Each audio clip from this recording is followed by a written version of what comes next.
اللہ کے وسلم کے زمانے میں سارا لکھا گیا تھا لیکن ایک جگہ جمع نہیں تھا. حضرت ابوبکر رضی اللہ عنہ کے زمانے میں ایک جگہ وہ جمع ہوا پہلی مرتبہ. حضرت عثمان رضی اللہ عنہ کے زمانے میں پھر تیسری مرتبہ جو ہے وہ کام ہوا کہ جو مختلف قراءات تھیں جن کی اجازت تھی عرض اخیرہ کے مطابق ان سب کو سرکاری سطح پہ مصائف پبلش کر کے ان میں سمو دیا گیا. ہر دور کے علم محفوظ کرنے کا اپنا ایک ذریعہ ہوتا ہے. وہ جو دور تھا اس میں میموری حافظہ جو ہے وہ علم کو محفوظ کرنے کا ذریعہ تھا.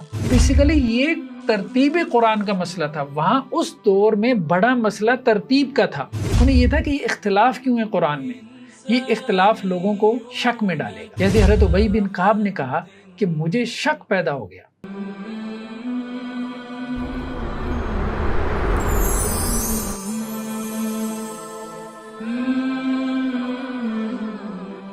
بسم اللہ الرحمن الرحیم. السلام علیکم ناظرین اکرام.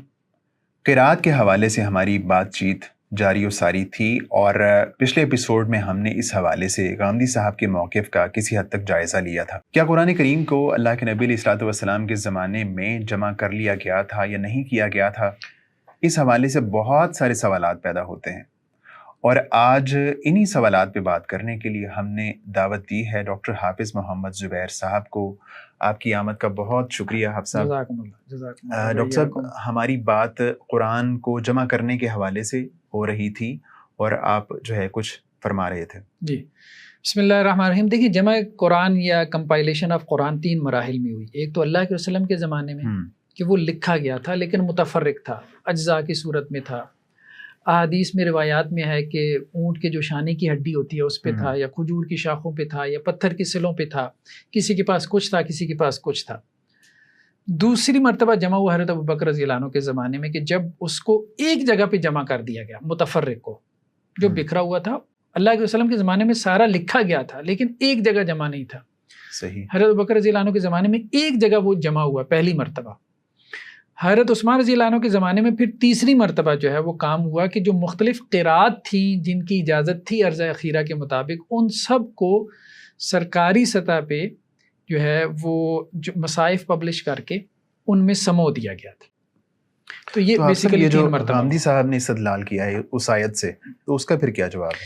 دیکھیں بات یہ ہے کہ انہوں نے 2 استدلال کیے اس آیت سے. ایک تو یہ ہے کہ ان علینا جمعہ و قرآن، ہمارے ذمے ہے قرآن کو جمع کرنا.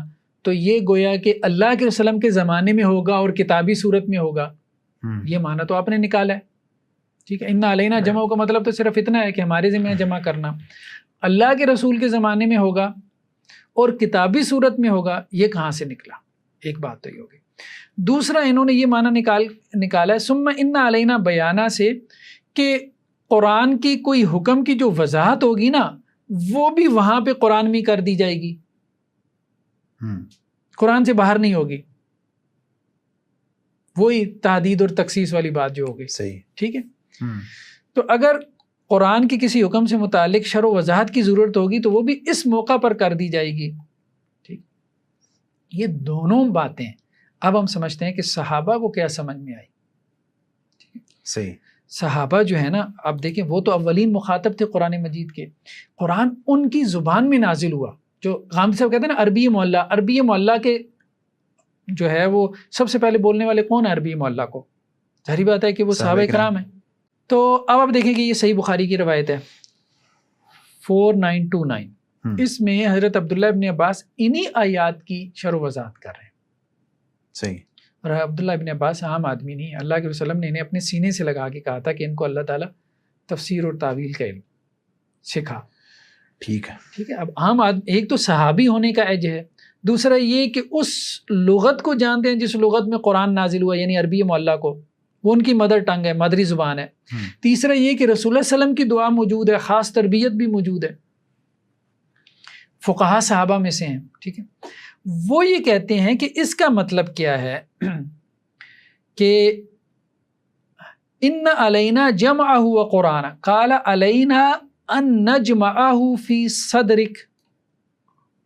صحیح. اللہ تعالیٰ یہ کہہ رہے ہیں کہ ہمارے ذمے ہے کہ ہم اس کو جمع کر دیں. کہاں جمع کر دیں؟ آپ کے سینے میں. کسی کتاب کی بات نہیں ہو رہی. دوسرا کہ وقرآن کا مطلب کیا ہے؟ فَإِذَا قَرَأْنَا فَاتَّبِعْ قُرْآنَ، مطلب فَإِذَا أَنزَلْنَا فَاسْتَمِعْ، جب ہم اس کو نازل کریں تو تم اس کو غور سے سنو، یعنی آپ صلی اللہ علیہ وسلم اس کو غور سے سنیں. ثم ان علینا بیانہ، اس کا مطلب کیا ہے؟ علینا ان نبینہ بلسانک، نبی صلی اللہ علیہ وسلم آپ کی زبان سے ہم اس کی وضاحت کریں، یعنی سنت بیان بنے گی، حدیث بیان بنے گی قرآن مجید کا. تو قرآن مجید کا کیا معنی یہاں سے نکل رہا ہے، اور وہ اس کو ٹویسٹ کر کے کہاں پہ لے گئے. صحیح. یعنی ایک بات تو یہ ہو گئی کہ ان علینا جمعہ میں جمعہ سے مراد رسول اللہ صلی اللہ علیہ وسلم کے سینے میں جمع کرنا، یعنی قرآن اصلاً جمع کہاں پہ ہوا؟ سینہ. صحیح. ٹھیک ہے. ایک تو قرآن نے بھی صرف اشارہ کیا بل هو آیات بینات فی صدور الذین، یہ آیات بینات ہیں کہاں پہ؟ فی صدور الذین، سینوں میں. تو قرآن اصلاً محفوظ ہوا ہے سینے میں. یہی بات حضرت عبداللہ ابن عباس بیان کر رہے ہیں، قرآن کی حفاظت کا اصلاً بندوبست ہوا ہے کیونکہ ہر دور کے علم محفوظ کرنے کا اپنا ایک ذریعہ ہوتا ہے. تو وہ جو دور تھا اس میں میموری، حافظہ جو ہے وہ علم کو محفوظ کرنے کا ذریعہ تھا. یہاں تک کہ انہوں اپنے گھوڑوں کے شجر نسب جو ہے وہ یاد ہوتے تھے، ان کا حافظہ اتنا اچھا تھا. پھر ایک دور آ گیا جب کہ کتابت اصلاً ذریعہ بن گئی. آج آپ کہہ لیں کہ جی جو ہمارے ہاں ہارڈ ڈسک ہے، ٹھیک ہے، یا سافٹ کاپی ہے، یہ علوم کو محفوظ کرنے کا ایک ذریعہ اور میڈیم بن گئی. تو ہر دور کا اپنا ایک میڈیم ہے. تو جس دور میں قرآن مجید نازل ہو رہا تھا اس دور کا سب سے بڑا میڈیم زبانی یاد رکھنا تھا، زبان میموری تھی، اور عرب اس کے اوپر فخر کرتے تھے. تو حفصہ یہ جو بات آتی ہے حضرت حفصہ رضی اللہ عنہا کے مصحف کی، وہ اس کی کیا تفصیلات ہیں؟ نہیں، حضرت حفصہ رضی اللہ عنہا کا مصحف تو پھر حضرت ابو بکر رضی اللہ عنہ کے زمانے میں تیار ہوا تھا نا. ہاں، اس کی طرف ہم آتے ہیں. ایک بات تو یہ ہوگی کہ یہ جمع جو ہے نا یہ رسول اللہ صلی اللہ علیہ وسلم کے سینے میں جمع کرنا مراد ہے. دوسری بات یہاں سے یہ معلوم ہوئی کہ ثم ان علینا بیانہ میں سنت کا بیان مراد ہے. یعنی ایک قرآن کی قرات ہے، قرآن کا لفظ ہے، دوسرا اس کا بیان ہے. قرآن لفظ ہے اور ایک اس کا معنی ہے، اس کی وضاحت ہے. تو قرآن کی وضاحت سنت ہے، قرآن لفظ ہے، سنت اس کا معنی ہے. صحیح. ٹھیک ہے. تو یعنی سنت اس کی قرآن کی وہ تفسیر ہے جس کی اللہ نے ذمہ داری لی تھی کہ میں اس تفسیر کو نازل کروں گا یا میں وہ تفسیر کروں گا اپنی نبی صلی اللہ علیہ وسلم کی زبانی. دوسرا وہ جو بات آپ مصحف کی کر رہے ہیں نا وہ روایتوں میں آتا ہے حضرت ابو بکر، تو اللہ کے وسلم کے زمانے میں تو یہ ایسے ہی تھا کہ متفرق طور پہ یہ موجود تھا قرآن مجید. پھر حضرت ابو بکر رضی اللہ عنہ کا زمانہ آیا، اس میں ہم دیکھتے ہیں کہ جب بعض جنگوں کے اندر خاص طور پہ تو حفصہ یہاں پہ ایک سوال یہ پیدا ہوتا ہے کہ جس کام کو حضرت ابوبکر صدیق رضی اللہ عنہ نے بہت ضروری سمجھا، اس کو نبی کائنات علیہ الصلوۃ والسلام نے خود کیوں اہم نہیں سمجھا؟ یہ سوال پیدا ہوا. یہ روایت کے اندر جواب موجود ہے. یہ صحیح بخاری کی روایت ہے 4679. ٹھیک ہے. اس میں یہ ہے کہ جنگ یمامہ میں بہت سے وفات صحابہ جو ہے وہ شہید ہو گئے.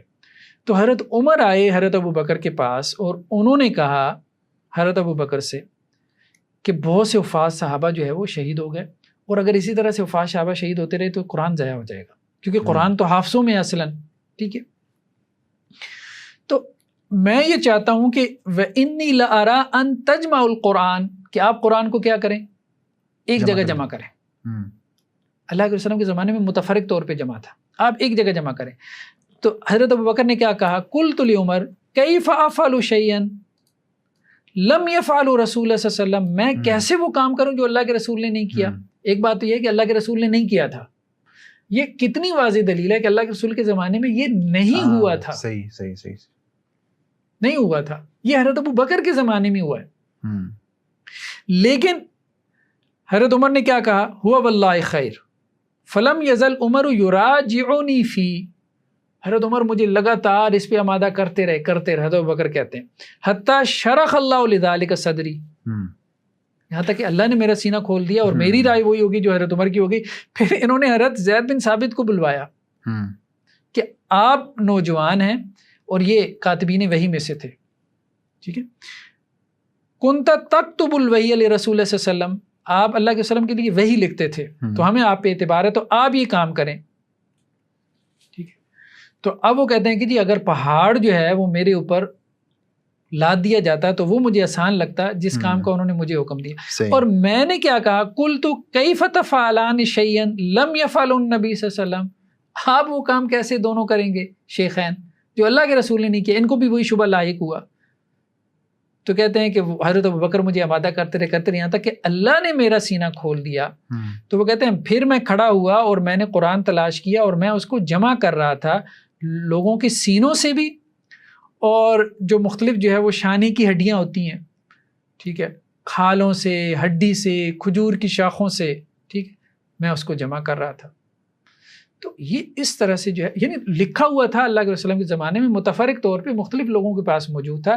حضرت ابوبکر نے اس کو ایک جگہ پہ جمع کر دیا، اس لکھی ہوئی کو جو آپ صلی اللہ علیہ وسلم کے سامنے موجود تھا. صحیح. اور جو بھی آتا تھا جس سے بھی جمع کیا جاتا تھا اس سے باقاعدہ پوچھا جاتا تھا اللہ کے وسلم کے سامنے لکھا ہے. پھر اس پہ 2 گواہ بھی لیے جاتے تھے، کس نے اللہ کے رسول کے سامنے لکھا ہے. پھر اس کو تو یہ گویا سرکاری سطح پہ پہلی مرتبہ جو قرآن مجید جمع ہوا وہ حضرت ابوبکر کے زمانے میں ہوا. اللہ کے وسلم کے زمانے میں اس طرح سے ایک جگہ پہ جمع نہیں تھا، سینے میں ایک جگہ تھا. صحیح. سینکڑوں حفاظ صحابہ تھے، لکھا ہوا ایک جگہ پہ حضرت ابوبکر کے زمانے میں ہوا. پھر یہ جو نسخہ تھا نا، یہ نسخہ پھر اس کو صحف کہا گیا. یہ نسخوں کو جو ہے وہ صحف کہا گیا. صحف کا لفظ اہم ہے. یہ وکانت الصحف، یہ بھی مصحف نہیں تھا. اہم بات یہ ہے یہ بھی کیا تھے؟ صحف تھے. یعنی یہ بھی صحف تھے، یہ بھی صحف، ایک سے زیادہ مصحف تھے. نہیں مصحف نہیں، مصحف کی جمع مصاحف ہے. ٹھیک ہے. صحف کا مطلب یہ ہے کہ ایک ہے قرآن مجید، مصحف کا مطلب ہے ما بین الدفتین. یہ بھی ما بین الدفتین نہیں تھا. صحف کا مطلب یہ ہے جیسے 30 پارے ایک جگہ پہ جمع کر دیں. 30 پارے مصحف نہیں ہیں. اب جیسے ایک ایک پارا کر کے شائع ہوتے ہیں نا قرآن کے 30 پارے، جی لوگوں نے قرآن خوانی کرنی ہوتی ہے تو آپ گھروں میں جاتے ہیں 30 پارے رکھے ہوتے ہیں. تو جس کے پاس جو تھا وہ انہوں نے ایک جگہ پہ اس کو جمع کر دیا. تو یہ بیسیکلی صحف تھے. ما بین الدفتین ابھی بھی نہیں تھا. اچھا ابھی بھی نہیں تھا. حضرت ابوبکر میں کے زمانے میں بھی ما بین الدفتین نہیں تھا. اللہ کے وسلم کے زمانے میں یہ تھا کہ وہ بکھرا ہوا تھا. حضرت ابوبکر نے اس بکھری ہوئی کو ایک جگہ پہ جمع کر دیا لیکن اس کو ما بین الدفتین نہیں کیا. ہاں صرف جمع کیا، ایک جگہ جمع کیا. تو یہ وکانت صحف، یہ صحف تھے التی جمع فی القرآن عند ابی بکر.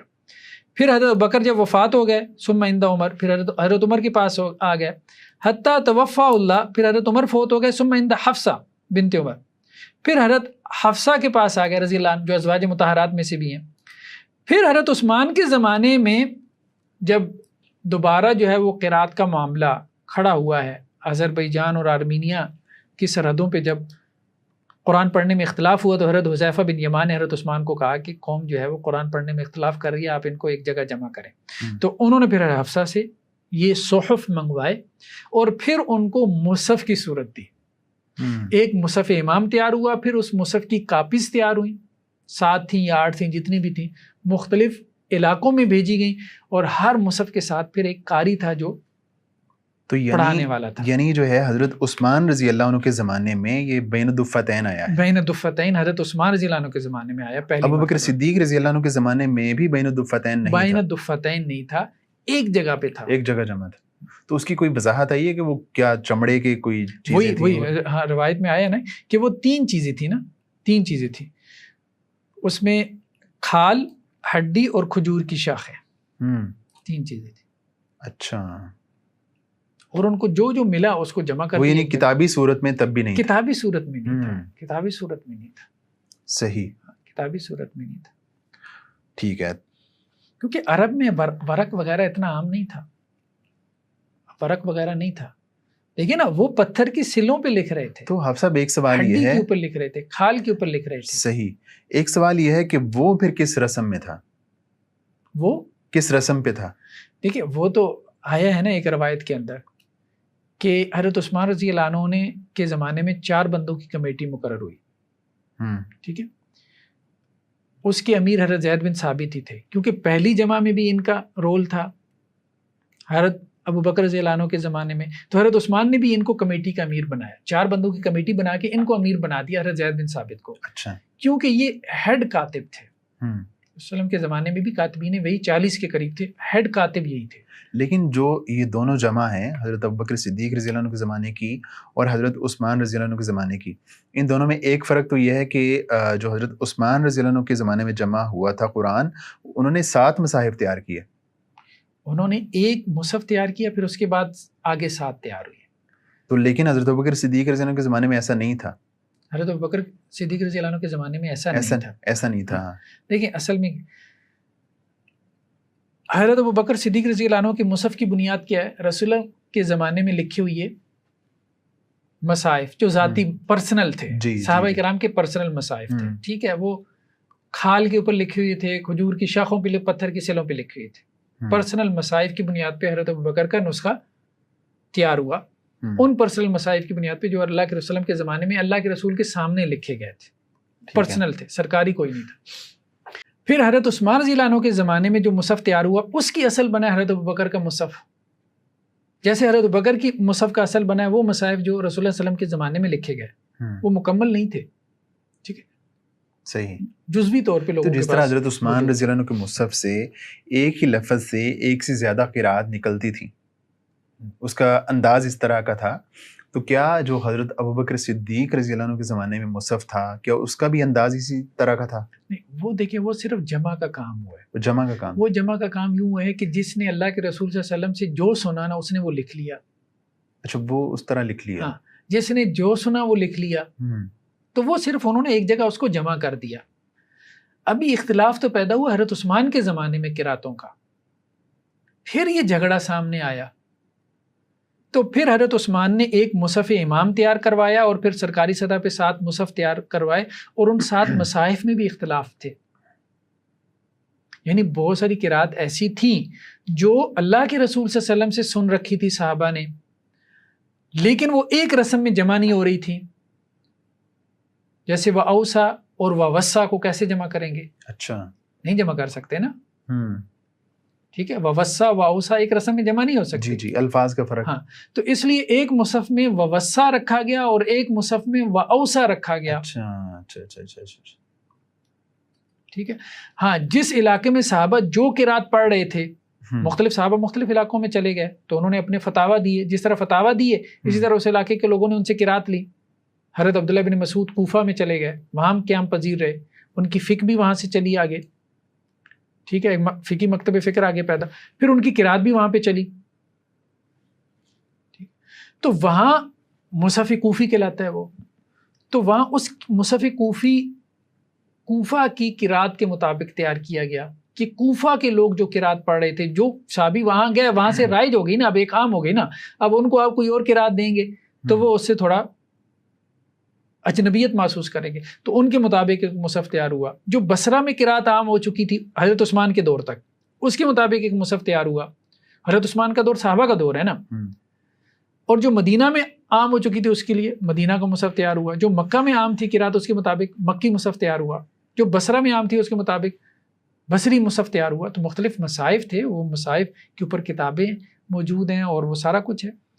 اور ان کے اندر جو قرات کے اختلافات ہیں وہ صدیوں سے چلے آ رہے ہیں. تو ان مصاحف میں جتنے بھی حروف ہیں وہ سارے جمع ہو گئے تھے نا. اس لیے قرات کے ثبوت کا بنیادی کرائیٹیریا ہم نے کہا نا، جو 3 کنڈیشنز ہیں ان میں ایک یہ ہے کہ مصاحف عثمانیہ میں سے کسی ایک مصحف کے مطابق ہو. صحیح. اس کے رسم کے مطابق ہو. صحیح. کسی ایک کے رسم کے مطابق. اور وہ 7 مصاحف تھے. وہ 7 تھے یا 8 تھے، وہ تعداد میں اختلاف ہے. صحیح. ٹھیک ہے، بعض نے 5 بھی کہے ہیں. لیکن یہ ہے کہ وہ مصاحف کے اوپر جو ہے ان کی جو قرات ہیں وہ آگے نقل ہوئی ہیں، وہ کتابوں میں ملتی ہیں، اس کے اوپر مستقل کتابیں ہیں. وہ رسم کی کتابیں علیحدہ سے پڑھتے ہیں. کلیت القرآن کے جو بچے ہیں وہ رسم کی کتابیں علیحدہ سے پڑھتے ہیں، رسم مصحف کی. بلکہ جو قرات کے مطابق جو بھی مصاحف پبلش ہوتے ہیں، ابھی جیسے ہم نے روایت قالون، تو وہ پھر بتاتے ہیں کہ جی یہ ابو حمردانی کی طریق سے ہے یا سلیمان بن نجاح کے طریق سے، یہ رسم کے امام ہیں، انہوں نے رسم پہ کتابیں لکھی ہیں. ٹھیک ہے. تو آپ سب یہ بتائیے گا کہ یہ آتا ہے کہ عرض اخیرہ میں نبی کریم صلی اللہ علیہ وسلم کو جبریل علیہ الصلوۃ والسلام نے آ کے جو ہے وہ قرآن سنا اللہ کے نبی علیہ الصلوۃ والسلام سے. تو عرض اخیرہ میں جو قرات کے حوالے سے تفصیلات ہیں وہ کیا ہیں؟ دیکھیں غامدی صاحب نے ایک روایت بیان کی ہے صحیح بخاری کی، اور یہ روایت تو ٹھیک ہے، صحیح بخاری میں ہے کہ اللہ کے رسول صلی اللہ علیہ وسلم جو ہے وہ ہر سال جو ہے وہ دورہ کرتے تھے قرآن مجید کا جبریل علیہ السلام کے ساتھ، اور جس سال آپ کی رحلت ہوئی اس سال آپ نے 2 مرتبہ قرآن کا دور فرمایا۔ یہ جو آخری سال جو آپ وسلم نے حضرت جبریل علیہ السلام کے ساتھ قرآن کا دور کیا، اس کو عرض اخیرہ کہتے ہیں۔ صحیح، عرض کا مطلب پیش کرنا، یعنی آخری مرتبہ آپ نے حضرت جبریل پہ قرآن پیش کیا اور جبریل نے آپ پہ پیش کیا، آپ نے جبریل کو سنایا اور جبریل علیہ السلام نے آپ صلی اللہ علیہ وسلم کو سنایا۔ غامدی صاحب یہ کہتے ہیں کہ یہ فائنل قرات تھی، عرض اخیرہ والی فائنل قرات تھی، ٹھیک ہے۔ اور اس کے بعد صحابہ یہی قرات پڑھتے تھے، ہم بھی یہی بات کہتے ہیں، کوئی اختلاف نہیں ہے۔ لیکن بات یہ ہے کہ یہ قرات تھی کیا، یہ قرات کون سی تھی؟ تو یہ قرات بیسیکلی یہ جو آج سب عارف پڑھے جاتے ہیں ان سب کو شامل تھی، سب کو شامل تھی۔ اچھا، وہ جو مطلب نکال رہے ہیں وہ مطلب نکل ہی نہیں رہا۔ اچھا، وہ مطلب کہاں سے نکال رہے ہیں وہ بھی ہم دیکھ لیتے ہیں۔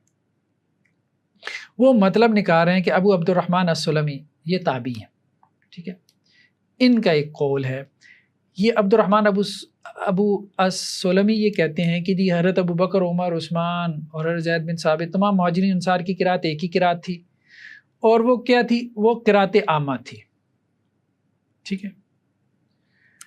اب یہ قرات عامہ کیا ہے؟ اچھا، یہ حوالہ کیا ہے؟ البرہان زرکشی۔ یہ ابھی ہم اس کو اگر نکال کے دیکھیں البرہان سے، پہلی بات یہ ہے کہ غامدی صاحب نے پورا حوالہ نقل نہیں کیا، پورا حوالہ نہیں نقل کیا۔ اچھا، جسے آپ کہہ سکتے ہیں آرام سے ڈنڈی ماری ہے۔ اچھا، سیاق و سباق کانٹیکٹ سے کاٹ دیا بات کو، اور وہ بات کو اس سے کچھ بن گئی۔ حالانکہ امام زرکشی تو شاید خود قرات سارے قرات کے قائل ہیں بھائی، سارے قرات کے قائل ہیں، ہاں جی، امام سیوطی ہوں، امام زرکشی۔ اب دیکھیں یہ وہ قول ہے، یہ اسکرین پہ جو ہم دکھا رہے ہیں، قال ابو عبد الرحمن السلمی کانت قرات ابی بکر و عمر و عثمان و زید بن ثابت والمہاجرین والانصار واحدہ کانوا یقرؤون القراء العامہ، وہ قرات عامہ پڑھتے تھے، اور یہ وہی قرات تھی جس کو اللہ کے وسلم نے پڑھا جبریل پہ 2 مرتبہ اس سال کی جس میں آپ صلی اللہ علیہ وسلم کی وفات ہوئی، اور حضرت زید بن ثابت جو ہے وہ عرض اخیرہ میں حاضر تھے، اور وہ اسی قرات کے مطابق لوگوں کو پڑھاتے تھے یہاں تک کہ ان کی وفات ہوئی، ٹھیک ہے۔ اس لیے حضرت ابو بکر صدیق نے جمع قرآن میں حضرت زید بن ثابت پہ اعتماد کیا، اور حضرت عثمان نے بھی جو ہے وہ مصحف لکھتے ہوئے انہی کو سرپرست بنایا تھا۔ بات تو یہ ٹھیک ہے، لیکن یہاں بات ہو کیا رہی ہے؟ یہ پچھلے پیرے میں ہے، بالکل متصلاً پچھلے پیرے میں یہ بات ہے۔ اچھا، کیا بات ہے؟ فترتیب النزول غیر ترتیب تلاوہ، قرآن مجید کی 2 ترتیبیں ہیں، صحیح، ایک ترتیب تلاوت ہے، ایک ترتیب نزولی ہے، یعنی جس ترتیب سے قرآن نازل ہوا ہے، صحیح بات ہے، اس ترتیب سے اس طرح تو نہیں کیا، یہ تو انڈرسٹوڈ بات ہے، ایسٹیبلشڈ فیکٹ ہے، ٹھیک ہے۔ قرآن مجید نازل کسی اور ترتیب سے ہوا، لکھا ہوا مدون کسی اور ترتیب سے، ٹھیک ہے، ٹھیک ہے۔ وکان هذا الاتفاق من الصحابة سببا لبقاء القرآن في الأمة ورحمة من الله على عباده وتسهيلا وتحقيقا لوعده بحفظه كما قال تعالى وزال بذلك الاختلاف واتفقت الكلمة قال ابو عبد الرحمن السلمی۔ تو یہ اصل میں یہ بات کہہ رہے ہیں کہ قرآن مجید کی جس ترتیب کو آج ہم تلاوت کر رہے ہیں یہ ترتیب نزولی تو نہیں ہے، لیکن یہ ترتیب کیا اللہ کے رسول صلی اللہ علیہ وسلم سے ثابت ہے؟ اس کی کیا دلیل ہے؟ اچھا، اس کی کیا دلیل ہے؟ کیا دلیل ہے؟ ہاں، کوئی بندہ اس کے علاوہ ترتیب پہ پڑھے تو وہ کہتے ہیں کہ نہیں، یہ ہمیں اجماع صحابہ سے ملی ہے، اس پہ صحابہ کا اجماع ہو گیا، کیونکہ ابو عبد الرحمن السلمی یہ کہتے ہیں کہ ابو بکر، عمر، عثمان، زید بن ثابت، مہاجرین، انصار سب اسی ترتیب پہ قرآن پڑھتے تھے۔ صحیح، بیسیکلی یہ ترتیب قرآن کا مسئلہ تھا، وہاں اس دور میں بڑا مسئلہ ترتیب کا تھا۔ یعنی دیکھیں نا، اصل مسئلہ کیا ہے؟ جمع قرآن ہو رہا ہے نا، متفرق لوگوں نے جمع کیا ہوا تھا اللہ کے وسلم کے زمانے میں، ایک جگہ تو نہیں تھا، حضرت ابوبکر کے زمانے میں آ کے ایک جگہ رکھ دیا. اچھا. حضرت عثمان نے آ کے جب بین الدفتین کیا تو اب ترتیب لگی. صحیح. تو حضرت عثمان نے جو ترتیب لگائی ہے تو سوال یہ پیدا ہوا کہ یہ رسول اللہ صلی اللہ علیہ وسلم کی ترتیب ہے کہ نہیں ہے. بہت بڑا سوال پیدا ہو گیا نا. اب آپ ایک ترتیب، ابھی تک ترتیب حافظے میں چل رہی تھی، صحیح صحیح صحیح صحیح، لکھی ہوئی ایک ترتیب میں آئی ہے جب وہ بین الدفتین آیا. تو اب یہ ترتیب نزولی تو ہے نہیں، لیکن یہ ترتیب ان کی اجتہاد تو نہیں ہے. ہاں صحیح. تو اس کانٹیکس میں یہ بات ترتیب النزول غیر، تو یہ ترتیب کی بات اصل میں ہو رہی ہے. قرات عامہ وہ یہ کہہ رہے ہیں، قرات عامہ جو ہے صحابہ کی جو قرات ہے یہ بیسیکلی ایک ترتیب پر ہے، یعنی ترتیب میں ان کا اختلاف نہیں ہوا. آپ بات سمجھ رہے ہیں؟ قرات کا اختلاف نہیں، ترتیب قرآن میں ان کا کوئی اختلاف نہیں ہے. یعنی جب وہ قرات عامہ کہتے ہیں تو اس سے صحابہ کرام کی جو ترتیب ہے اس کی بات کر رہے ہیں وہ، کہ وہ جو ترتیب ہے پہلے سورہ بقرہ ہے پھر آل عمران ہے. یہ نہیں کہ پہلے آل عمران ہے پھر سورہ بقرہ ہے. سمجھ رہے ہیں بات؟ جی جی جی. ٹھیک. یہ جو قرآن مجید کی ترتیب ہے، پہلے یہ آیات ہیں بعد میں وہ ہیں. یہ ترتیب تو اب ظاہری بات ہے بعد میں رکھی گئی ہے نا. اللہ کے وسلم کے زمانے میں تو یہ ایک ترتیب سے ایسے نہیں رکھے گئے، صرف لکھے گئے تھے.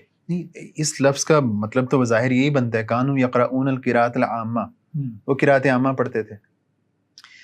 بات یہ کہ پیچھے بات کیا چل رہی ہے، بات جو چل رہی ہے عنوان دیکھیں نا، ٹھیک، فی بیان جمعہ ومن حفظہ من الصحابۃ.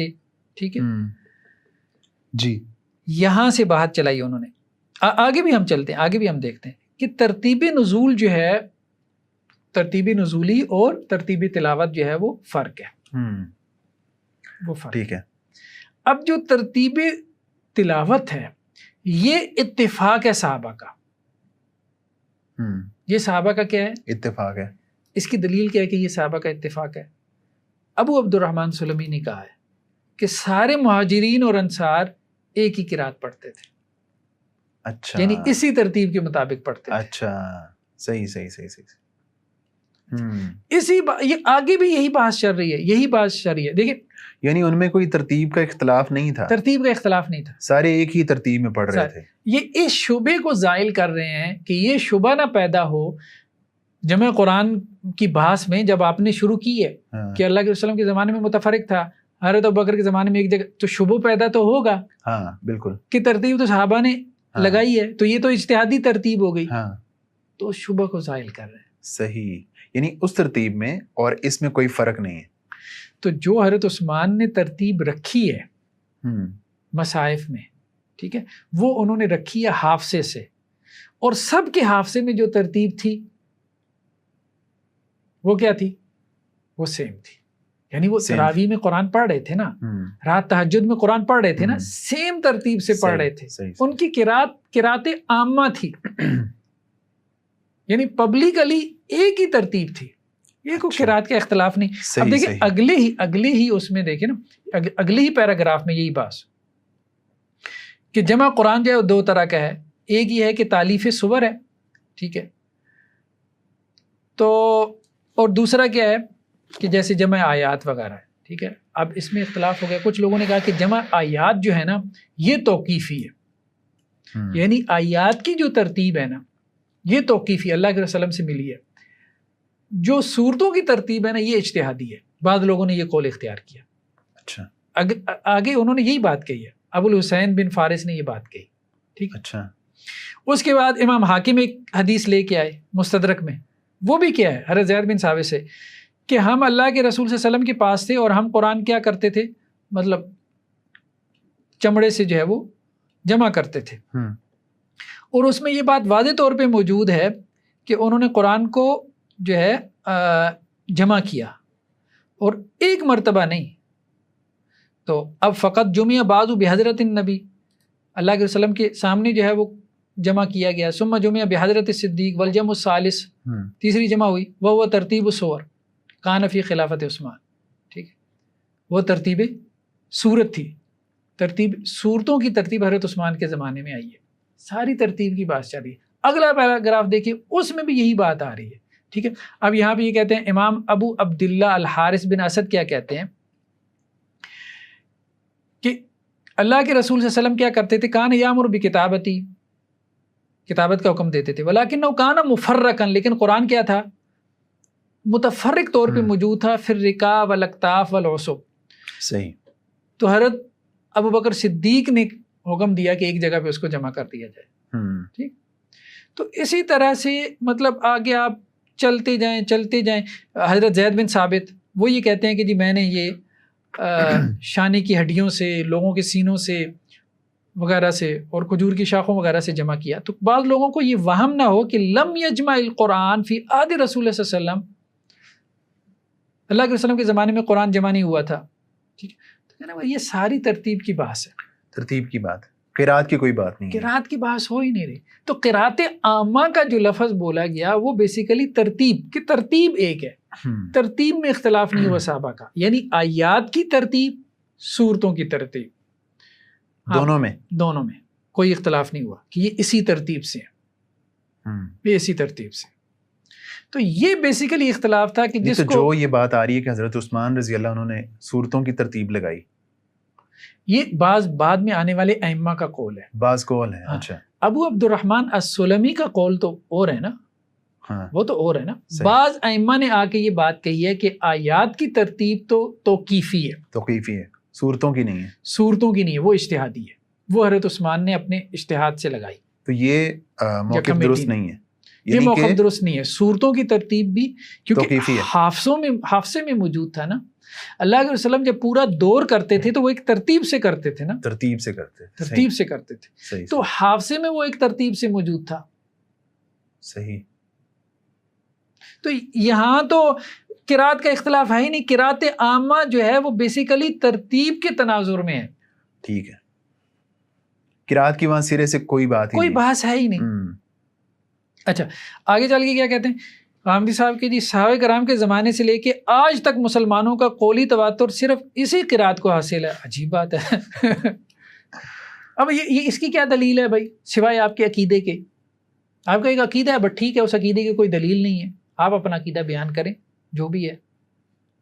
تو ویسے حافظ صاحب یہ جو کیا کہتے ہیں قرات حفظ، یہ روایت حفظ ہے، اس کو پڑھنے والے تو شاید غالباً کروڑوں میں لوگ ہوں گے نا، لیکن جو دوسری قرات ہیں سب کو ملا کے بھی چند کروڑ لوگ ہوں گے. کروڑوں میں ہیں. الجزائر کی آبادی نکالیں آپ گوگل پہ جا کے، صرف ایک ملک کی نکال لیں، لگ بھگ 4 کروڑ آبادی ہے. صحیح. 4 کروڑ آبادی ہے صرف الجزائر، وہ بھی کروڑوں میں پڑھنے والے ہیں. اب کروڑوں سے بھی تواتر آپ کو حاصل نہیں ہو رہا. عجیب لوگ ہیں آپ. ٹھیک ہے. پھر تاریخی طور پہ عاصم صاحب کے ساتھ ہمارا جو مکالمہ ہوا تھا اور ان کے پاس اس کا کوئی جواب نہیں تھا، آتے ہی نہیں تھے اس طرف کہ 10ویں صدی عیسوی سے پہلے آپ روایت حفظ ذرا دکھائیں. تاریخ کا حصہ ہے نا، کتابیں ہر دور میں لکھی جاتی رہی ہیں نا، تفسیریں لکھی گئی ہیں، دکھائیں تو صحیح کہاں رائج ہے. لوگوں نے ہر دور میں لوگوں نے تاریخیں بیان کی ہیں نا کہ ہمارے جو ہے وہ شہر میں یہ قرات رائج ہے، تو دکھائیں آپ اتنے دھڑلے سے اتنے وثوق سے کہتے ہیں جی ہر زمانے میں آج تک مسلمانوں. عجیب. اچھا ابن عطیہ نے یہ بات لکھی ہے، تو پھر اندلسی نے، تو پھر خود صحابہ کرام اور اللہ کے نبی علیہ الصلوۃ والسلام وہ کس قرات میں پڑھ رہے تھے؟ دیکھیں اصل بات یہ ہے صحابہ کرام میں ہم یہی بات تو کریں، صحابہ میں قرات سارے صحابہ ایک قرات پہ نہیں پڑھ رہے تھے، الگ پڑھ رہے تھے. ہاں کچھ کوئی قرات پڑھ رہے تھے، کچھ کوئی. اس لیے تو حضرت عثمان کے پاس یہ معاملہ آیا. آذربائیجان اور ارمینیا کی سرحدوں پہ جو اختلاف ہوا وہ یہی تو ہوا تھا کہ ایک دوسرے کے اور اللہ کے وسلم کے جو سامنے معاملہ پیش ہوا حضرت عمر کا اور حضرت ہشام بن حکیم کا، یا حضرت ابی بن کعب نے جو کہا کہ میں اور پڑھ رہا تھا اور وہ فلاں صحابی اور پڑھ رہا تھا، تو صحابہ تو مختلف پڑھ رہے تھے. تو حافظ صاحب ایک سوال جو بڑی شدت سے پیدا ہوتا ہے وہ جو حضرت عمر رضی اللہ عنہ اور حضرت ہشام رضی اللہ عنہ کا تھا، یعنی اگر قرات ثابت تھیں اور صحابہ کرام پڑھا رہے تھے تو حضرت عمر رضی اللہ عنہ کو اس بات کا علم ہی نہیں تھا کہ وہ جو ہے دوسری قرات ثابت ہیں اور وہ کسی اور قرات میں پڑھ رہے ہیں. یہ دیکھیں کہ یہ معاملہ ہمیں احادیث میں بھی ملتا ہے. احادیث میں بھی ہمیں یہ بات ملتی ہے. کئی دفعہ ایسے ہوا کہ ایک صحابی کو ایک حدیث کا علم نہیں ہوا، بلکہ حضرت عمر کے واقعات مل جاتے ہیں. حضرت جو ہے وہ ایک صحابی آئے، حضرت عمر رضی اللہ عنہ کا دروازہ کھٹکھٹایا، مطلب اجازت مانگی، سلام کہا، اور 3 مرتبہ جب جواب نہیں ملا تو چلے گئے. حضرت عمر نے جب پوچھا تو بتایا گیا کہ جی وہ فلاں آئے تھے، چلے گئے. تو حضرت عمر نے کہا بلا کے لاؤ. وہ آئے تو کیوں چلے گئے؟ اللہ کے وسلم کی حدیث ہے. تو انہوں نے کہا میں تو نہیں جانتا، گواہ لے کے آؤ. تو وہ گئے اور پھر مسجد نبوی میں انہوں نے کہا کہ جی یہ معاملہ ہوا ہے. حضرت عمر تو غصے میں ہے. تو وہاں کچھ صحابہ بیٹھے تھے، انہوں نے کہا تو یہ حدیث تمہارے بچوں کو بھی معلوم ہے. تو حضرت ابو سعید خدری رضی اللہ عنہ نے گواہی دی. تو بات یہ ہے کہ ہر قرات کافی اور شافی ہے. تمام قرات کو جاننا ضروری نہیں ہے.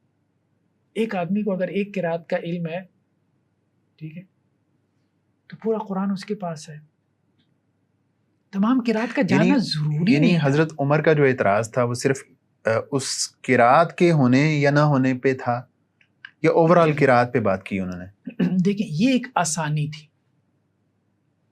قرات کیا تھی؟ ایک تحسیر تھی، ایک آسانی تھی. بعض صحابہ کو کسی طرح سے پڑھا دیا گیا، بعض صحابہ کو کسی طرح سے پڑھا دیا گیا. ٹھیک ہے، تو جو جس وقت موجود تھے ان کو اس وقت پڑھا دیا گیا. جیسے جو روایات بعض صحابہ مجلس میں موجود تھے انہوں نے سن لی، جو نہیں تھے وہ نہیں سن سکے، وہ کسی دوسری وقت مجلس میں موجود تھے انہوں نے وہ روایات سن لی. اچھا، ہر صحابی نے تو ہر روایت آگے نقل نہیں نہ کی. جی. تو روایات میں بھی یہ اختلاف ہوتا تھا. صحابہ ایک دوسرے پہ، حضرت عمر خاص طور پہ اس معاملے میں کہتے تھے کہ گواہی لے کے آؤ، مجھے بتاؤ. تو لوگ گواہی بھی دے دیتے تھے. تو یہ میرے خیال میں اتنی بڑی بات نہیں، یہ اتنی بڑی بات نہیں. اس کی وجہ یہ ہے کہ اللہ کے وسلم نے سب کو تمام قراتیں نہیں بتائیں، اس لیے کہ اس کی ضرورت نہیں تھی. جیسے آج سب کو قراتیں سکھانے کی ضرورت نہیں. دیکھیں نا، اس میں معاملہ یہ تھا کہ لغات تھی نا مختلف قبائل کی. تو پھر حضرت عمر رضی اللہ عنہ اس قدر جذباتی ہونے کی کیا وجہ تھی؟ میں بھی مطلب ان کے علم میں ہونا چاہیے تھا نا کہ یہ بھی ہو سکتا ہے کہ دوسری قرات ہو. دیکھیں وہ اور بھی معاملات میں جذباتی ہوئی ہے. جیسے وہ دیکھیں کہ حضرت ابو ہریرہ رضی اللہ عنہ جب اللہ کے رسول صلی اللہ علیہ وسلم نے انہیں کہا کہ بھائی یہ میرے 2 جوتے لے جاؤ، اور جو رستے میں ملے اسے کہو کہ جس نے لا الہ الا اللہ پڑھا وہ جنت میں داخل ہوگا. تو سب سے پہلے حضرت عمر ملے، ان کو انہوں نے وہ حدیث سنا دی. تو انہوں نے ان کے سینے پہ ہاتھ مارا اور وہ سرین کے بل گرے، اور اسی طرح پکڑ کے کھینچ کے لے کے گئے جیسے حضرت ہشام کو کھینچ کے لے کے گئے. اچھا، اللہ کے رسول کے پاس. تو اللہ کے رسول یہ کیا؟ اللہ کے رسول نے کہا ہے، میں نے کہا ہے.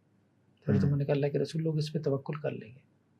تو کہنے کا بات یہ ہے کہ وہ ایک اور پرسپیکٹو میں اس کو دیکھ رہے تھے کہ یہ اختلاف جو ہے وہ لوگ اس کو ہضم نہیں کر پائیں گے. یا جیسے انہوں نے حدیث کے اوپر کہا کہ لوگ عمل کو چھوڑ دیں گے جب انہیں یہ حدیث سنائی دی. جی، لیکن بات یہ ہے کہ بات تو ہے اللہ کے رسول نے کہی ہے، اور وہ حدیث نقل بھی ہوئی ہے، آج بیان بھی ہو رہی ہے. تو کہنے کا مقصد یہ کہ وہ اس کا ایک اینگل تھا، ایک پرسپیکٹو تھا. لیکن شریعت نے جو ایک دوسرا اینگل دکھایا. اب دیکھیں نا صلح حدیبیہ کے موقع پہ حضرت عمر کا کتنا اختلاف ہوا کہ نہیں صلح کرنی چاہیے، لیکن اللہ کے رسول صلی اللہ علیہ وسلم نے کی. پھر قرآن نے اس کو فتح مبین قرار دیا. تو حضرت عمر کا جو اختلاف تھا اس موقع پہ وہ تمام قرات پہ تھا یا ان کی وہ جو پڑھ رہے تھے اس پہ صرف اعتراض تھا؟ ظاہری بات ہے ان کے سامنے تو وہی آیا نا، وہی ایک حرف آیا نا جو وہ پڑھ رہے تھے. ٹھیک ہے، تو انہیں یہ ہوا کہ اصل میں انہیں یہ نہیں تھا کہ وہ یہ کیوں پڑھ رہے ہیں، انہیں یہ تھا کہ یہ اختلاف کیوں ہے قرآن میں. یہ اختلاف لوگوں کو شک میں ڈالے گا. جیسے حضرت ابی بن کعب نے کہا کہ مجھے شک پیدا ہو گیا قرآن کے بارے میں. اچھا، تو اس سے لوگوں کا قرآن پہ یقین جو ہے وہ کیا ہوگا؟ متزلزل ہوگا. لیکن اللہ کے رسول نے اس کو جاری کیا اور کہا کہ نہیں، اس سے زیادہ اہم چیز کیا ہے؟ تحسیر اور آسانی قرآن پڑھنے پڑھانے میں. اور دوسرا یہ بھی کہ اللہ تعالیٰ خود یہ چاہتے ہیں کہ کچھ شک کا عنصر باقی رہے. کیوں؟ کیونکہ امتحان ہو. خود خدا کے وجود میں مطلب اللہ تعالیٰ نے کہا نا کہ ہاں خدا کے وجود کے لیے ہم چاہتے تو ایسی دلیل نازل کر دیتے کہ ان کی گردنیں جھکی کی جھکی رہ جاتی. صحیح. تو وہ ٹیسٹ اور امتحان کے لیے رکھا گیا، اور ٹیسٹ اور امتحان ہر جگہ موجود ہے. تو یہ جو کہہ رہے ہیں نا کہ جی صحابہ کرام کے زمانے سے لے کے آج تک مسلمانوں کو اولی تو صرف اسی قرات کو حاصل ہے، یہ ایک فضول سی اسٹیٹمنٹ ہے جس کی کوئی بنیاد ہی نہیں ہے. ان کا ایک عقیدہ ہے جس کے پاس ان کی کوئی دلیل نہیں ہے.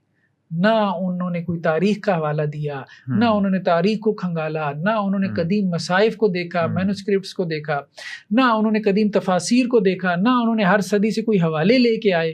اور ایک قول جو لے کے آئے ابو عبد الرحمن السلمی کا البرہان سے، اس کی بھی حالت ہم نے آپ کو بتا دی کہ وہ بیسیکلی کس پرسپیکٹو میں تھا. تو وہ ایک لولی لنگڑی سی جو دلیل ہے وہ بھی پتہ نہیں کس طرح سے تراش خراش کر کے اس کو بنایا گیا، لیکن جب آپ اس کا کانٹیکسٹ دیکھتے ہیں تو وہ بھی دڑم سے گر جاتی ہے کیونکہ اس کی بیساخیاں بھی نہیں ہیں، بہت کمزور ہے. بالکل مختلف بات ہے وہاں. دوسری بات اب آپ دیکھیں آگے کیا کہہ رہے ہیں. ہمارے علماء اسے قرات حفظ کہتے ہیں. بھائی علماء تو کہتے ہی نہیں ہیں قرات حفظ، روایت حفظ کہتے ہیں. روایت حفظ.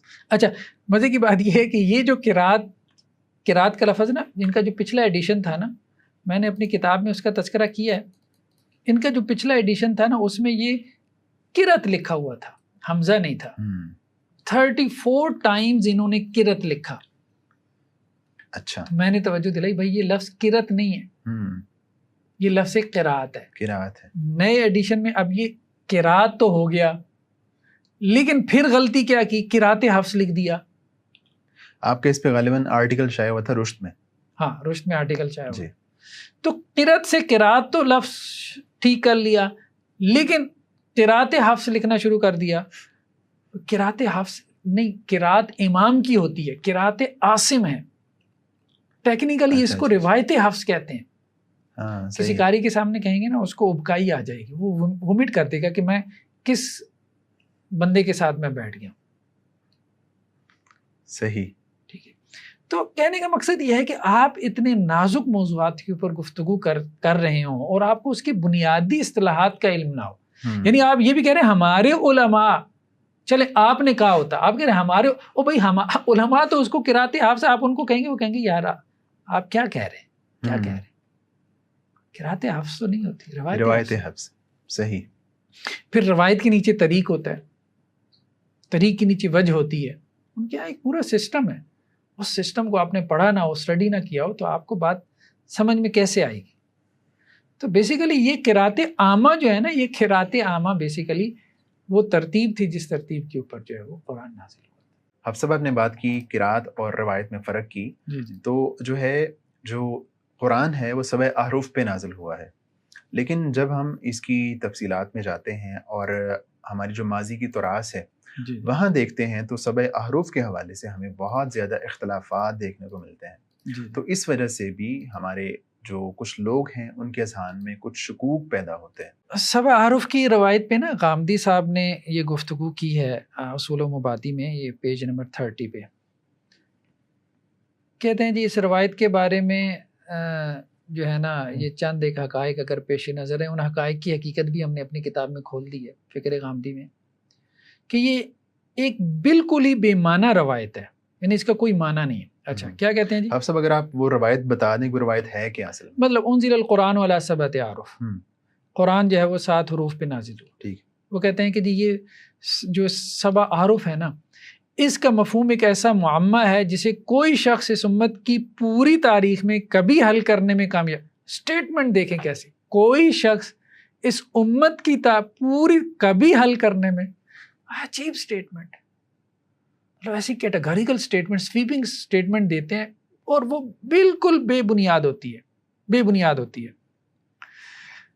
امام سیوطی نے اس کی تعیین میں متعدد اقوال. اچھا پہلے جو ہے نا وہ متعدد کا لفظ نہیں تھا، یہ جب ہم نے تنقید کی تو یہ متعدد بن گیا. پہلے 35-40 تھا، پھر ہم نے تنقید کر کے جب دکھایا کہ 35-40 نہیں ہے، کم ہے. وہ ایک ہی بات کو مختلف انداز سے بیان کر رہے ہیں. اب دیکھیں نا وہ کیسے 35-40 بنتے تھے جو انہوں نے بنائی ہوئی ہیں. ٹھیک ہے، وہ یہ تھا کہ جی امام سیوطی نے کہا جی 35 اقوال ہیں. ٹھیک ہے، تو اب اس میں کیا ہے، کچھ نے کہا کہ جی اس سے مراد جو ہے نا 7 قسم کے احکامات ہیں. وہ 7 قسم کے احکامات کیا ہیں؟ زجر ہے، امر ہے، حلال ہے، حرام ہے، محکم ہے، متشابہ امثال ہے. حلال ہے، حرام ہے، امر ہے، نہیں ہے، زجر ہے، مستقبل کی خبریں، وعد وعید ہے، حلال ہے، حرام. 7 قسم کے احکامات ہیں. وہ 7 قسم کے احکامات میں کیا ہے، اختلاف ہو رہا ہے. ٹھیک ہے، حلال ہے، حرام ہے، افتتاح اخبار ہے، فضائل ہے، عقوبات ہیں. یہ دیکھ یہ 35 اس طرح سے بنائے. قرآن مجید میں 7 قسم کے احکامات ہیں. 7 قسم کے احکامات کیا ہیں؟ ایک نے کہہ دیا حلال حرام ہے، ایک نے کہہ دیا فضائل ہیں، قصص ہیں، ٹھیک ہے، ایک نے کچھ بنیادی طور پہ تو قول ایک ہی ہے کہ 7 قسم کے احکامات مراد ہیں. آگے اس کی تفصیل میں اختلاف ہو. تو یہ اصل میں دیکھیں یہ سارے جو اقوال ہیں، ان اقوال کو اگر آپ غور سے دیکھیں تو بیسیکلی یہ 2 اقوال ہیں. بیسیکلی یہ 2 اقوال ہیں جو ہم نے خلاصہ نکالا اپنی کتاب میں، ابھی جو ہم اسکرین پہ دکھا رہے ہیں. ایک قول امام راضی کا ہے، ٹھیک ہے، سبع حروف کے بارے میں. یعنی امت میں 2 قول ہی معروف ہیں، باقی اقوال ایسے ہیں جنہیں کوئی جانتا ہی نہیں ہے. یہ خود امام سیوطی نے لکھا ہے. اچھا، امام سیوطی کا یہ والا انہوں نے نہیں نقل کیا امام مزنی سے، کہ امام مزنی یہ کہتے ہیں کہ ان اقوال کے کوئی قائل کا علم، جس قول کا کوئی قائل ہی نہیں پتا، خواہ اس کو کیوں شمار کے دار میں لے کے آتے ہیں. بیسیکلی 2 اقوال ہیں جو معروف اقوال ہیں ائمہ کے اس حدیث کی انٹرپریٹیشن میں. 2 اقوال تو کسی آیت کی تفسیر میں بھی ہو جاتے ہیں. اب یہ کہنا جی اس کا معنی ایسا معمہ ہے، امت کی تاریخ میں کسی سے حل ہی نہیں ہو سکا، مطلب عجیب. مطلب پہلا قول امام راضی کا ہے، ٹھیک ہے، وہ یہ کہتے ہیں کہ سبع حروف سے مراد 7 وجوہ ہیں. 7 وجوہ یعنی 7 قسم کی، 7 ٹائپس کے اختلاف. کون کون سے؟ جیسے اسماء کا اختلاف ہے، یعنی اسماء سے مراد تذکیر و تانیث، جمع افراد، جمع و افراد، فرد مطلب سنگولر پلورل کا اختلاف. تصریف افعال کا اختلاف یعنی ماضی مضارع امر، ٹھیک ہے. وجوہ اعراب کا اختلاف، ٹھیک ہے، اعراب مختلف ہو جاتے ہیں، ٹھیک ہے. نقص و زیادت کا اختلاف، ٹھیک ہے، کوئی حرف جو ہے وہ کم و بیشی ہو جاتی ہے اس میں. تقدیم و تاخیر کا اختلاف، اختلاف ابدال، اختلاف لغات یعنی لہجات کا اختلاف، والضحى والضحى، ٹھیک ہے. یہ قول امام مالک، قاضی ابو بکر باقلانی، ابن قتیبہ، ابن الجزری وغیرہ سے منقول ہے، ٹھیک ہے. دوسرا قول ابن جریر طبری کا ہے کہ 7 حروف سے مراد 7 لغات ہیں، ٹھیک ہے. یہ قول ابو عبید قاسم بن سلام کا ہے، سفیان بن عیینہ کا ہے، ابن وہب کا ہے، امام طحاوی کا ہے، ابو حاتم سجستانی کا ہے، امام بہقی کا ہے، ابن جوزی کا ہے، ابن اسیر جزری کا ہے، ابن عبد البر کا ہے، عبد الحق محدث دہلوی کا ہے، ٹھیک ہے. ابن عبد البر نے کہا یہ جمہور کا قول ہے. دونوں قرات کو مانتے ہیں، دونوں مانتے ہیں، لیکن وہ یہ کہہ رہے ہیں 7 حروف سے کیا مراد ہے. امام ابن جریر طبری نے کہا کہ 7 حروف سے مراد 7 لغات ہے. 7 سے مراد 7 ہی ہے. اچھا، 7 کے بارے میں اتفاق ہے دونوں کا، اس سے مراد 7 ہے. حروف سے کیا مراد ہے؟ ابن جریر طبری نے کہا اس سے مراد لغات ہے، 7 لغات. عرب کے اندر 7 لغتیں معروف تھیں. جیسے ہم نے کہا آج کل انگلش کے کچھ ایکسنٹ معروف ہیں، ٹھیک ہے، ایک برٹش ہے، ایک آسٹریلین ہے، ایک امریکن ہے، ایک انڈین ہے، ٹھیک. اسی طرح اس وقت عرب کے 7 بڑے قبائل جن کی لغات اور ان کی ایکسنٹس معروف تھے، ان کو سہولت دینے کے لیے قرآن مجید ان کے ایکسنٹ میں پڑھنے کے ان کو الاؤ کیا گیا، اجازت دی گئی. دوسرا کیا ہے؟ دوسرا یہ ہے کہ 7 سے مراد 7 ہی ہے، یعنی 7 میں کسی کا بھی اختلاف نہیں ہوا، صرف حروف میں ہوا. اور حروف میں 2 رائے ہیں، ایک یہ کہ 7 لغات، حروف سے مراد لغات ہیں، اور دوسرا کہ حروف سے مراد وجوہ ہیں، 7 ٹائپس ہیں، قسمیں ہیں. اور وہ 7 قسم کے اختلافات وہی ہیں. تقدیم و تاخیر کا ہے، اعراب کا اختلاف ہے، تذکیر و تانیث کا ہے، ٹھیک ہے، نقص و زیادت کا ہے وہ اختلاف جو عام طور پہ ہمیں قرات میں ملتا ہے. تو بیسیکلی یہ 2 قول ہیں، اس کے علاوہ تو کوئی قول ہے ہی کوئی نہیں. اب خواہ مخواہ اب آپ ایک ایسی بات کیے جا رہے ہیں کہ جی اس کا مفہوم کسی کو سمجھ ہی نہیں آیا، پتہ نہیں کیوں نہیں سمجھ میں آیا، اتنے بڑے بڑے علماء کا ذکر آ گیا. ان دونوں اقوال کے جو ماننے والے ہیں تو ان سے باہمی اختلاف کیا پیدا ہوتا ہے؟ اس سے کوئی اختلاف نہیں پیدا ہوتا، کوئی بھی نہیں، صرف حدیث کی تشریح میں اختلاف ہوا ہے، حرف کی تشریح میں. باقی قرات کو وہ سب مان رہے ہیں، سب مان رہے ہیں.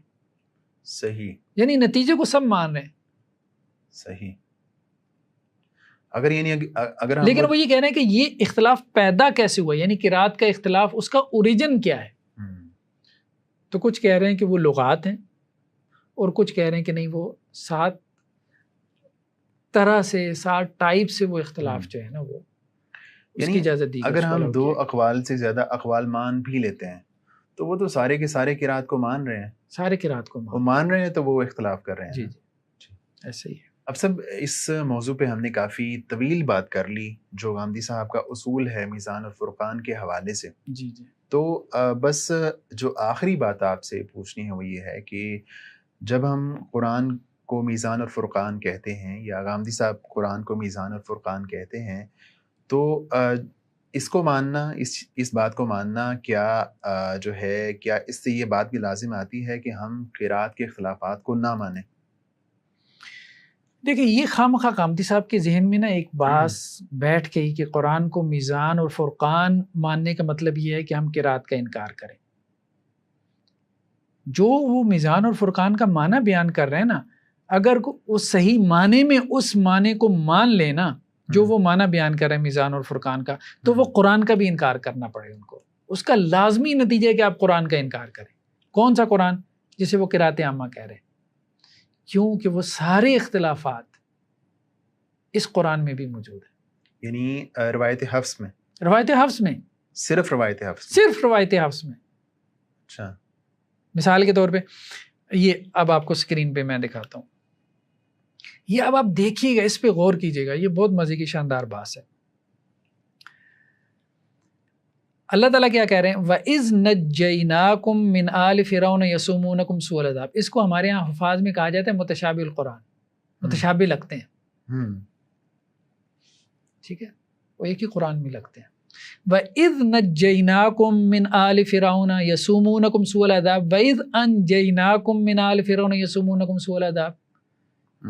ایک جگہ نجیناکم ہے باب تفعیل سے، دوسری جگہ انجیناکم ہے۔ صحیح۔ قرآن کی فساد پہ کیا اختلاف پڑا؟ وہ کہتے ہیں کہ قرآن بلیغ نہیں رہ جاتا، قرآن ایک ہی قرات پہ نازل ہوا ہے، اس قرات میں تو وہ بلیغ ہوتا ہے۔ اب یہاں پہ بلیغ نجیناکم ہے یا انجیناکم ہے؟ بالکل صحیح۔ کیا بلیغ ہے؟ آپ کیا کہیں گے؟ دونوں ہی بلیغ ہیں۔ جب دونوں بلیغ ہیں تو جب یہ دونوں قرات میں آ جائیں گے، ایک میں وہ اوسا آ گیا، ایک میں وہ وسا آ گیا، تو دونوں بلیغ کیوں نہیں رہ گئے؟ صحیح، سمجھنے کی بات ہے نا۔ اچھا، اب اسی طرح سے آپ دیکھیں، وَقَالُوا لَن تَمَسَّنَا النَّارُ إِلَّا أَيَّامًا مَّعْدُودًا۔ یہودیوں نے کہا تھا نا کہ ہمیں جو ہے وہ جہنم کی آگ نہیں چھوئے گی مگر چند دن، ایام معدودہ۔ اور دوسری جگہ کیا ہے؟ قَالُوا لَن تَمَسَّنَا النَّارُ إِلَّا أَيَّامًا مَّعْدُودَاتٍ۔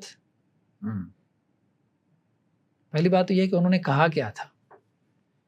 ایام معدودہ کہا تھا، ایام معدودات کہا تھا۔ صحیح۔ آپ تو یہاں میزان فرقان کہاں گیا؟ یہ آیات ذرا اتارے نا میزان اور فرقان کی کسوٹی کے اوپر۔ ظاہر ہے انہوں نے ان دونوں میں سے ایک بات کی ہے، ایک بات کہی ہے نا۔ تو آپ جو میزان اور فرقان کا معنی بیان کرتے پھر رہے ہیں، اس کے مطابق تو ان آیات کا انکار کرنا بنتا ہے۔ تو میزان اور فرقان کا وہ معنی جو ہے جو آپ بیان کرتے ہیں، ہاں، کوئی ایک لیں گے، کوئی ایک صحیح ہے، دوسرا غلط ہے، جو قرات عامہ ہے۔ اب ان میں سے کیا نہیں، انہوں نے تو ایک ہی بات کہی ہوگی نا، لاجیکلی آپ بات کریں تو ایک ہی بات۔ اللہ کہہ رہے ہیں وقالو، انہوں نے کہا، تو ان کا قول ہے نا۔ صحیح۔ تو میزان اور فرقان کا ایک ایسا ٹیکنیکل میننگ بیان کرنا، اس کے اوپر تو آپ کی یہ قرات عامہ بھی نہیں۔ اچھا، اسی طرح حضرت ابراہیم علیہ السلام کی دعا اللہ نے نقل کی، رب اجعل ھذا بلدا آمنا، سورہ البقرہ میں ھذا بلدن، اور سورہ ابراہیم میں کہا رب اجعل ھذا البلد۔ اب ھذا البلد ہے یا ھذا بلدن ہے؟ اچھا، فصیح اور بلیغ کون سا ہے اسلوب؟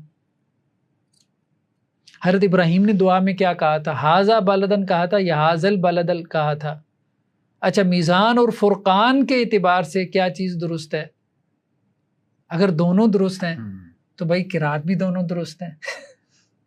یہی تو اختلافات ہیں قرات میں، جس کی بنیاد پہ آپ نے قرات کا انکار کیا کہ یہ میزان اور فرقان کے خلاف ہے۔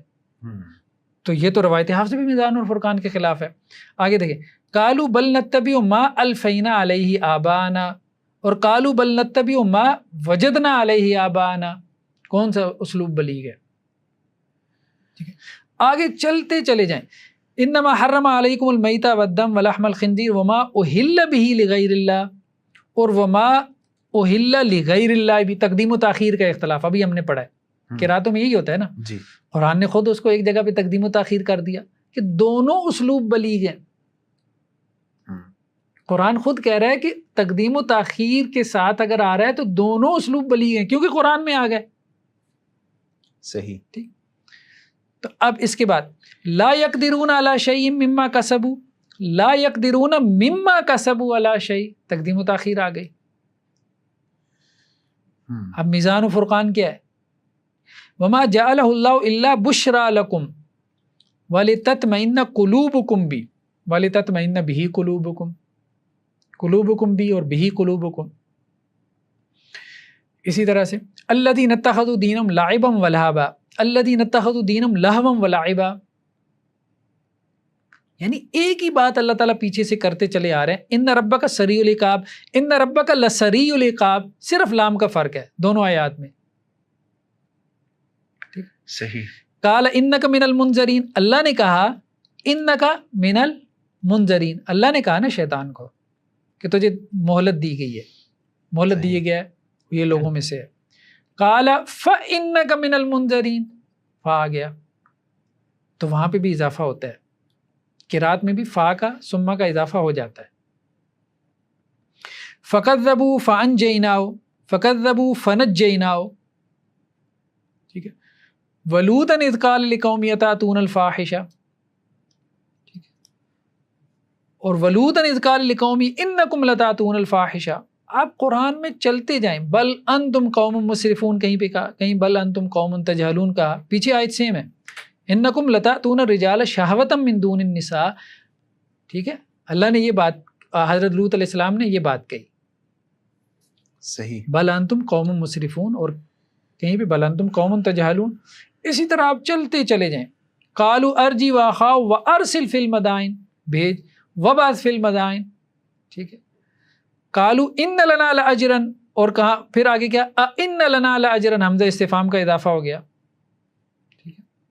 لأقطعن ایدیکم وارجلکم من خلاف ثم لأصلبنکم، یا ثم لأصلبنکم ہے، پھر کیا ہے فلأقطعن، یا لأقطعن یا فلأقطعن ہے، ایدیکم وارجلکم من خلاف ولأصلبنکم.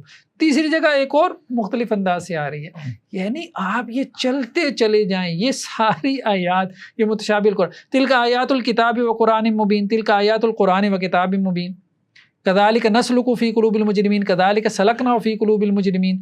اللہ نے کہا وَإِنَّ عَلَيْكَ اللَّعْنَةَ إِلَىٰ وَإِنَّ عَلَيْكَ لَعْنَتِي، لانا کہا یا لعنتی کا. چلتے چلے متشابہ القرآن، قرآن بھرا پڑا ہے. قرات میں تو اختلافات کم ہیں، صرف ودن روایت حفص اگر آپ دیکھیں گے نا زیادہ نکلیں گے. وہ سارے تو آپ مان کے بیٹھے ہیں، صحیح، پھر پیچھے کیا رہ گیا ہے؟ اور اس سے جو ہے وہ قرآن کے میزان اور فرقان ہونے کو کوئی فرق نہیں پڑتا. کوئی فرق نہیں پڑ رہا نا. ظاہری بات ہے کہ آپ نے ایڈریس ہی نہیں کرنا، اصل سوال تو آپ نے ایڈریس ہی نہیں کرنا. یعنی آپ کے الفاظ میں وہ اس کے باوجود بھی ابھی میزان اور فرقان ہے. میزان اور فرقان ہے. کیسے؟ یہی تو سمجھائیں نا ہمیں، کیسے بتلائیں نا ہمیں کیسے میزان اور فرقان. یہی تو اختلافات کے رات میں ہے. یہ سارے روایت حفظ میں موجود ہیں. ان اختلافات کے ساتھ اگر آپ کا یہ قرآن مجید میزان و فرقان ہے تو ان اختلافات کے ساتھ کیوں نہیں ہو سکتا؟ وہ تو اس سے تعداد میں کم ہیں.